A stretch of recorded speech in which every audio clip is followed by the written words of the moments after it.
Welcome two bit inning. साथ में मिलकर शुरू करते हैं ज़िंदगी की दूसरी इनिंग। चैनल का हमेशा से ये ऑब्जेक्टिव रहा है कि आपको बहुत ही इजी फॉर्म में इजी तरीके से आपको कंटेंट को समझाना। आजकल आप एक चीज़ देख रहे हो कि क्रिप्टो रेगुलेशन एक हॉट टॉपिक है, कि क्रिप्टो बिल आने की उम्मीद है, और ये जो विंटर सेशन शुरू हो रहा है इसके अंदर कहीं ना कहीं जो क्रिप्टो का बिल आ जाएगा और काफ़ी सारी डेवलपमेंट क्रिप्टो रेगुलेशन से रिलेटेड हो रही है। अब हो क्या रहा है कि काफ़ी मेन स्ट्रीम मीडिया, शायद ही ऐसा कोई मेन स्ट्रीम मीडिया होगा कि आप देख रहे होगे कि हर मेन स्ट्रीम मीडिया इस न्यूज़ को अपनी तरीके से वो कवर करने की कोशिश कर रहा है। और जब आप इतने सारी न्यूज़ को पढ़ते हो तो आपको ये समझ में नहीं आता कि कौन सी न्यूज़ एक्चुअली में सही है और कौन सी न्यूज़ पे यकीन करना चाहिए। तो यहीं पे बिटनिंग का रोल है, क्योंकि बिटनिंग किसी मेन स्ट्रीम मीडिया से नहीं जुड़ा। आपको जो सही इन्फॉर्मेशन है, जो ग्राउंड पे एक्चुअली में क्या हो रहा है और क्या आप एक्सपेक्ट कर सकते हो अगले कुछ दिनों में, तो वो आपको इस चैनल के थ्रू मिलेगा। तो इस चैनल को अगर आप पहली बार आए हो तो प्लीज़ लाइक करेगा, और अगर कंटेंट पसंद आए तो प्लीज़ उसे लाइक करेगा और शेयर करेगा। अगर आप राइट नॉलेज इंडस्ट्री में अपने लोगों से शेयर करेंगे तो that will be helpful for many people. So इस बात को समझिए कि क्रिप्टो रेगुलेशन कोई नई चीज़ नहीं है, कोई नया टॉपिक नहीं है। जब से क्रिप्टो इंडिया में आया है, मतलब 2013 में, 17 में, 18 में शुरुआत जो है वो आरबीआई के वार्निंग लेटर से शुरू हुई। उसके बाद आरबीआई ने फाइनली 2018 में एक सख्त कदम उठाया, जिसके अंदर उसने जो बैंकिंग चैनल था, जो इंडिविजुअल्स और जो क्रिप्टो कंपनीज थी और जो बैंकिंग चैनल को यूज़ करते थे, वो 6 अप्रैल 2018 में एक नोटिस, एक सर्कुलर निकाल के बैंकिंग चैनल को मना कर दिया कि आपको किसी भी ऐसे इंडिविजुअल से डील नहीं करना है जो क्रिप्टो में डील करता हो, या किसी भी कंपनी को सर्विस नहीं देनी, ना आपने खुद कोई ऐसा प्रोडक्ट या सर्विस लॉन्च करनी है जो क्रिप्टो से रिलेटेड हो। तो ये आरबीआई का कंसर्न था, जो ऑब्वियसली कोर्ट के अंदर चैलेंज हुआ, और कोर्ट के अंदर जो है अल्टीमेटली आरबीआई को केस हार गया, जो कि बहुत रेयर होता है। जब से देश आज़ाद हुआ है आरबीआई जनरली केस नहीं हारता है, और हारना भी नहीं चाहिए, क्योंकि अगर आरबीआई के हर सर्कुलर कोर्ट के अंदर चैलेंज होने लगे तो फिर आरबीआई की वैल्यू क्या रहेगी। और सुप्रीम कोर्ट भी जनरली आरबीआई के अगेंस्ट जो सर्कुलर्स होते हैं, उनके अगेंस्ट जो केसेस होते हैं, जनरली उनको एंटरटेन नहीं करता। बट अपने आप में ये बहुत हिस्टोरिक केस था कि क्रिप्टो जो है वो अल्टीमेटली उस केस में विनर साबित हुआ। तो 4 मार्च 2020 को सुप्रीम कोर्ट ने भी बोल दिया कि जो क्रिप्टो, जो आरबीआई ने जो सर्कुलर लगाया, जो बैन किया, इसके पीछे कोई ख़ास स्टडी नहीं थी, कोई रिसर्च नहीं थी, और ऊपर से कहीं ना कहीं जो क्रिप्टो व्यवसाय जो है, जो क्रिप्टो को बैन करने का जो प्रोसेस है, वो प्रोसेस जो है वो एक लेजिस्लेटिव तरीके से आना चाहिए, बिल इसके अंदर आना चाहिए। आरबीआई ने जो इसको बैन किया, जो बैंकिंग चैनल पे बैन लगाया, वो कहीं ना कहीं उसके पीछे कोई स्टडी नहीं थी।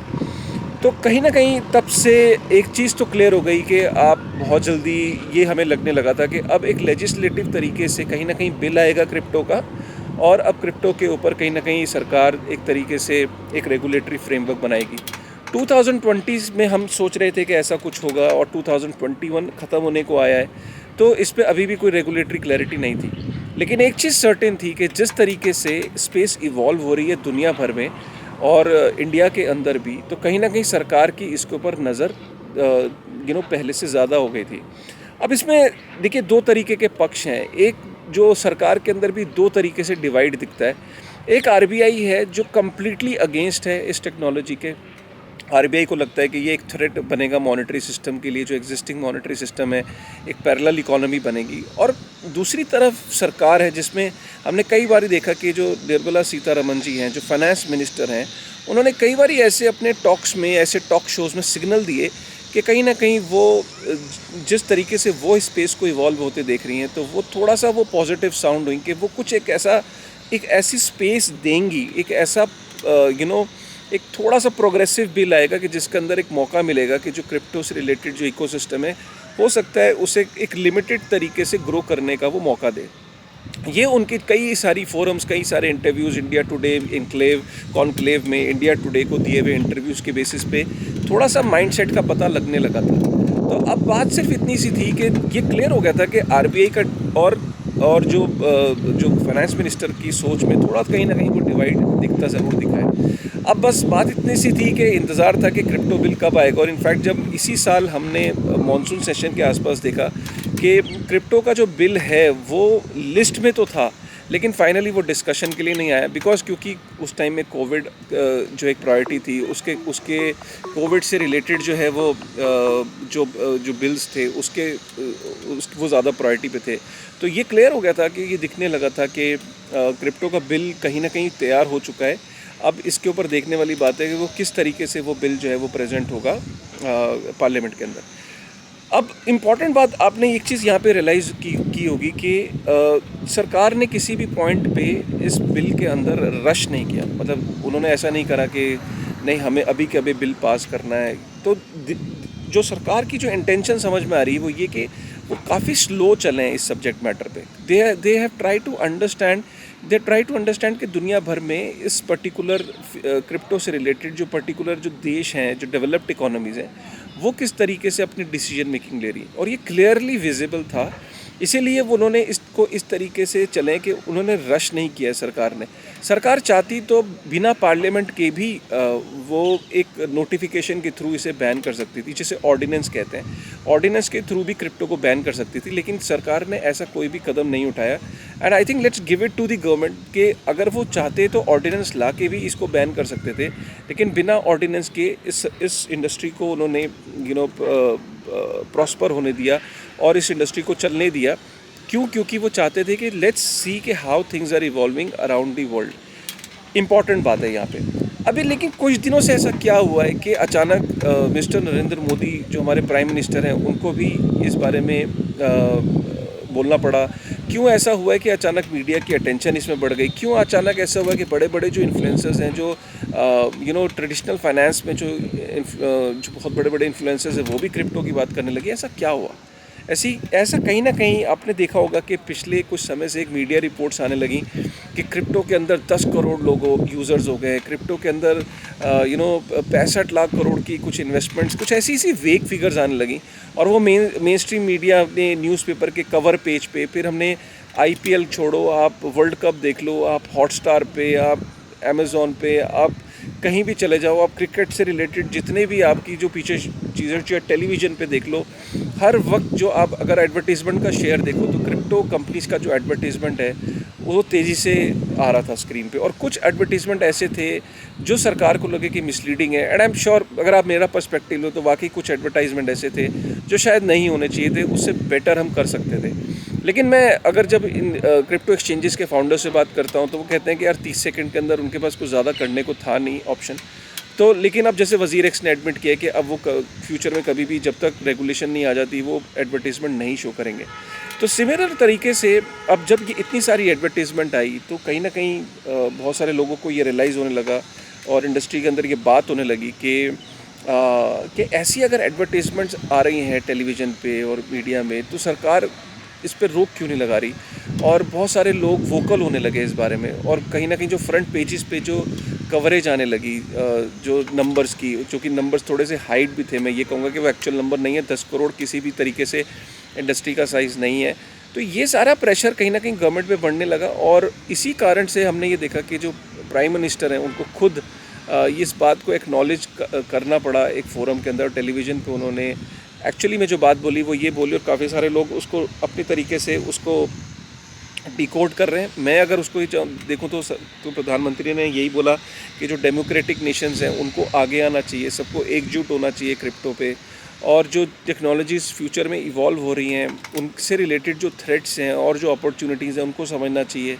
और ये इसलिए करना चाहिए क्यों ज़रूरी है, क्योंकि कहीं ये गलत हाथों में ना चला जाए, और अगर गलत हाथों में चला गया तो यूथ स्पॉइल हो सकता है। तो वो बेसिकली उनका कहने का पर्पस ये था कि डेमोक्रेटिक नेशंस को डेटा शेयर करना चाहिए आपस में, जो क्रिप्टो से रिलेटेड जो चीज़ें उनको कंसोलिडेटेड एक एफर्ट करना चाहिए। दूसरा जो गलत हाथों में ना चला जाए, मतलब KYCs और जितना भी जो क्रिप्टो का जो ट्रांसफ़र होता है एक जगह से दूसरी जगह, उससे रिलेटेड जो वो ट्रांसफ़र हो रहा है, कहाँ हो रहा है, जो हमने FATF के रूल्स देखे हैं, जिसको ट्रैवल रूल कहते हैं, तो बेसिकली कहाँ से ओरिजिनेट हुआ और कहाँ गया, तो वो दोनों एड्रेसेस का पता होना चाहिए इससे रिलेटेड। और तीसरा, यूथ स्पॉइल ना हो जाए, मतलब वो कहीं ना कहीं एडवर्टीज़मेंट की तरफ इशारा था कि जो मिसलीडिंग एडवर्टीज़मेंट है या कुछ पॉन्जी स्कीम्स होती हैं क्रिप्टो में, जो लोग बिटकॉइन के ऊपर पॉन्जी स्कीम्स को बनाते हैं और कहते हैं कि हम आपके बिटकॉइंस को डबल कर देंगे, इस तरीके की पॉन्जी स्कीम्स में हमारा जो यूथ है वो कहीं इन्वेस्ट ना कर दे। तो तो जो मुझे ऐसा लगता है कि प्रधानमंत्री का इशारा जो था वो इन चीज़ों की तरफ था, और इसीलिए प्रधानमंत्री ने एक चीज़ तो साबित कर दी है कि कहीं ना कहीं उनकी जो सोच है वो इस तरीके की सोच दिखती है कि वो थोड़ा सा मुझे ऐसा लगता है कि एक स्पेस देंगे, एक ऐसा सैंड बॉक्स, एक ऐसा एनवायरनमेंट क्रिएट करेंगे कि जहाँ पे सरकार के भी कंसर्न्स मीट आउट हो जाएं और जो इंडस्ट्री के कंसर्न्स हैं वो भी कहीं ना कहीं मीट आउट हो जाएं। अगर आप देखो तो पीछे पार्लियामेंट्री कमेटी भी बनाई गई, और पार्लियामेंट्री कमेटी इनफैक्ट जो स्टैंडिंग कमेटी होती है वो तो परमानेंट कमेटी होती है, और वो एक स्पेशलाइज्ड होती हैं कुछ सब्जेक्ट मैटर को अंडरस्टैंड करने के लिए। और क्योंकि क्रिप्टो एक इतना बड़ा इंपॉर्टेंट और नेशनल सब्जेक्ट बन गया है, तो इसको समझने के लिए एक पार्लियामेंट्री कमेटी बनाई गई पीछे, जो कि प्रधानमंत्री जी का जो ऑफिशियल उनकी स्टेटमेंट आई उससे पहले वो कमेटी जो है वो जितने भी स्टेक होल्डर्स हैं क्रिप्टो में उनसे मिली, और क्रिप्टो में स्टेक होल्डर्स में वो एक्सचेंजेस से मिले, और जो एकेडमिक्स में हैं और जो इकोनॉमिस्ट हैं, काफ़ी बड़ी टीम थी, उनसे ये पार्लियामेंट्री कमेटी मिली। पार्लियामेंट्री कमेटी के अंदर सारी पार्टीज़ के पॉलिटिकल पार्टीज़ के एमपीज़ होते हैं, और वो जो नए टेक्नोलॉजीज़ हैं, नए फाइनेंशियल बिल्स हैं जो फ्यूचर में, उनको समझने की कोशिश करते हैं, उनकी डिटेल्स के बारे में समझने की कोशिश करते हैं। तो पार्लियामेंट्री कमेटी काफ़ी अपबीट दिखी, और काफ़ी उन्होंने उस टेक्नोलॉजी को क्लोजली समझा फाउंडर्स के साथ बैठ के। और क्योंकि वो रिपोर्ट थोड़ी सीक्रेट होती है, पब्लिकली तो नहीं बोला, लेकिन उनकी बॉडी लैंग्वेज से ऐसा लगता है कि पार्लियामेंट्री कमेटी काफ़ी हद तक कन्विंस थी जो आंसर्स दिए गए जो क्रिप्टो के एक्सचेंजेस के जो फाउंडर्स थे, तो उससे ऐसा लगता है कि रिपोर्ट पॉजिटिव सबमिट करेंगे।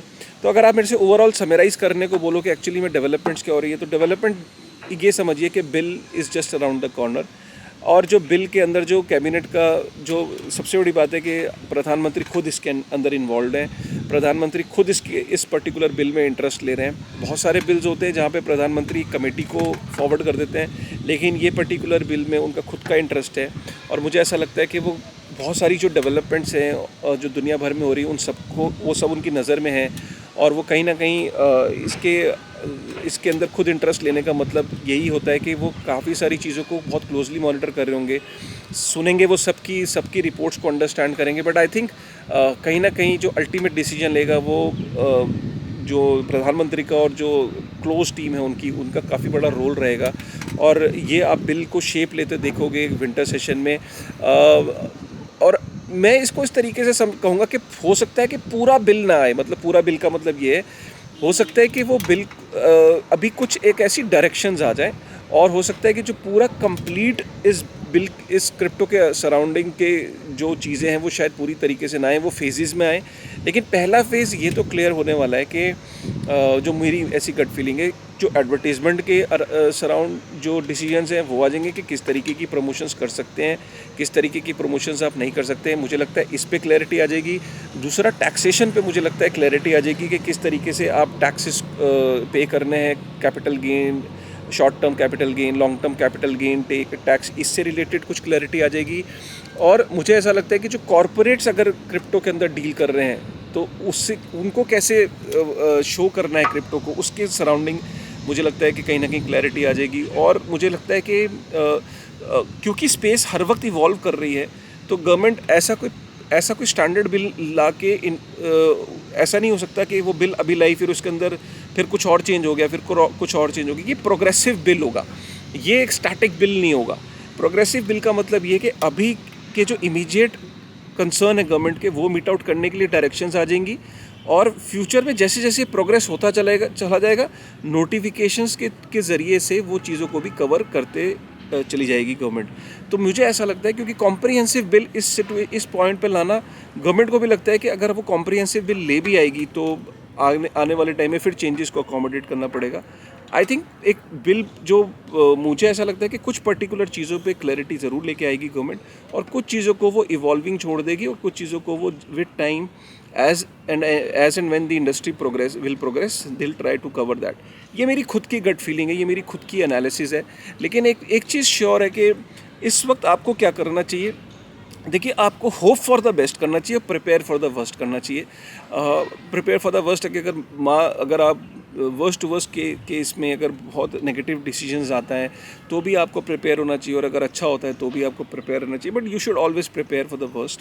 सेकंड, मेन स्ट्रीम मीडिया की खबरों पे आप उतना यकीन आपके ऊपर है, पढ़ो सबकी, करो आप अपने मन की, तीसरी चीज़, आपको खुश इस बात से होना चाहिए कि प्रधानमंत्री खुद इसके अंदर इंटरेस्ट ले रहे हैं इस पर्टिकुलर सेक्टर में। इसकी हर छोटी मोटी डेवलपमेंट और हर कमेटी को वो स्टडी कर रहे हैं, हर कमेटी की रिपोर्ट को, हर इनपुट को वो क्लोजली वॉच कर रहे हैं। I think that is also very important. उनके पॉइंट से यही लगता है कि जो डेमोक्रेटिक नेशंस को उन्होंने इन्वाइट किया है, तो उसमें मेरे को लगता है FATF की जो रिपोर्ट है उसका भी बहुत बड़ा रोल होगा, क्योंकि FATF ने ऑलरेडी जो गाइडलाइंस हैं ट्रैवल रूल के रिगार्डिंग और क्रिप्टो ट्रैवल रूल के रिगार्डिंग वो ऑलरेडी क्लैरिफाई कर दिया है, और किस तरीके से गवर्नमेंट्स को आपस में कोऑर्डिनेट करना चाहिए क्रिप्टो में, वो FATF की गाइडलाइन के थ्रू ऑलरेडी कवर्ड है।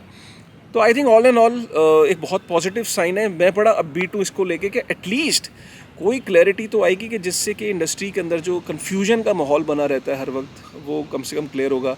आप सोचो कि रेगुलेशन से एटलीस्ट इतना भी होगा कि अगर किसी के साथ खुदा ना खास्ता कल को कोई क्रिप्टो फ्रॉड हो जाए, तो जैसे आज की डेट में लोग थोड़ा डरते हैं, एप्रीहेंसिव होते हैं पुलिस में जाने से, एटलीस्ट उस पर क्लैरिटी आएगी, लोग पुलिस थाने में जाने से डरेंगे नहीं। कुछ क्लैरिटी आएगी। टैक्सेस से रिलेटेड जो CA हैं वो बड़ा परेशान करते हैं। मतलब आप किसी चार्टर्ड अकाउंटेंट के पास बैठो तो कहते हैं तो इलीगल है। वो चार्टर्ड अकाउंटेंट को पता ही नहीं कि कैसे इसको टैक्सेस भरने हैं, कैसे टैक्स कैलकुलेट करने हैं।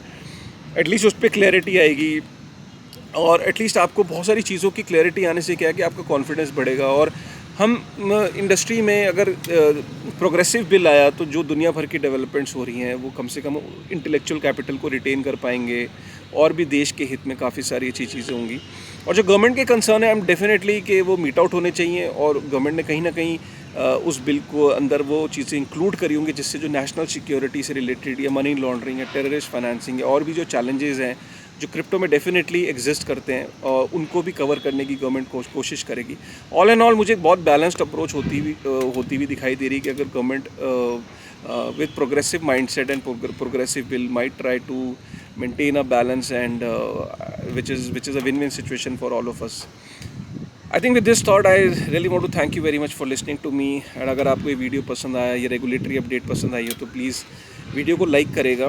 पहली बार आए हैं तो सब्सक्राइब कर लीजिए और बेल आइकन प्रेस कर लीजिए। ऐसे वीडियोस मेरे टाइम टू टाइम आते रहते हैं। So with this thought, thank you very much. और हाँ, डिस्क्रिप्शन में टेलीग्राम और ट्विटर को ज़रूर ज्वाइन कर लीजिए। टेलीग्राम चैनल है, वहाँ आपको इंस्टेंट अपडेट मिलते हैं, और ट्विटर पे भी हम अवेलेबल हैं, वहाँ भी आप ज्वाइन कर सकते हैं। So with this thought, thank you very much. देखते रहिए बिटनिंग।